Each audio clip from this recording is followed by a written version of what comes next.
امام کا صف کے درمیان کھڑا ہونا، اس کا کیا حکم ہے؟ چنانچہ امام کے لیے جماعت کی نماز پڑھانے کے دوران مقتدیوں کے درمیان کھڑا ہونا، اس کو فقہاء نے مکروہ لکھا ہے، بلکہ امام کو مقتدیوں کی صف سے آگے کھڑا ہونا چاہیے۔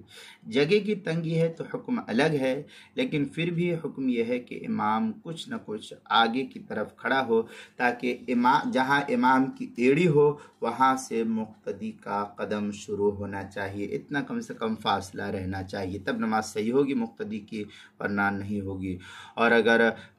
دونوں مل کر کے کھڑے ہوتے ہیں تو پھر ایسا کھڑا ہونا مکروہ ہے، بلکہ امام کو مقتدیوں کی صف سے آگے کھڑے ہونے کا حکم دیا گیا ہے۔ چنانچہ فتاوی شامی میں ہے وَلَوْ تَوَسَّطَ اِثْنَيْنِ كُرِهَ تَنزِيهًا وَتَحْرِيمًا لَوْ أَكْثَرَ، یہ در مختار کی عبارت آگے شامیہ میں قوله كُرِهَ تَنزِيهًا وفي روایت لا يكره والأولى أصح كما في الإمداد۔ آگے بڑی تفصیل سے جو ہے نقل کیا ہے فتاوی شامی کی پہلی جلد صفحہ 568، مطلب حل الإساءة دون الکراہہ، جو HM سعید کراچی پاکستان کا چھپا ہوا نسخہ، اس کے اندر بدائع الصنائع جلد نمبر 1 صفحہ نمبر 158، کتاب الصلاۃ فصل و اما بیان مقام الامام، جو HM سعید کراچی پاکستان کا چھپا ہوا نسخہ، اس کے اندر حلبی کبیری صفحہ 521، فصل من لا یصح به الاقتداء،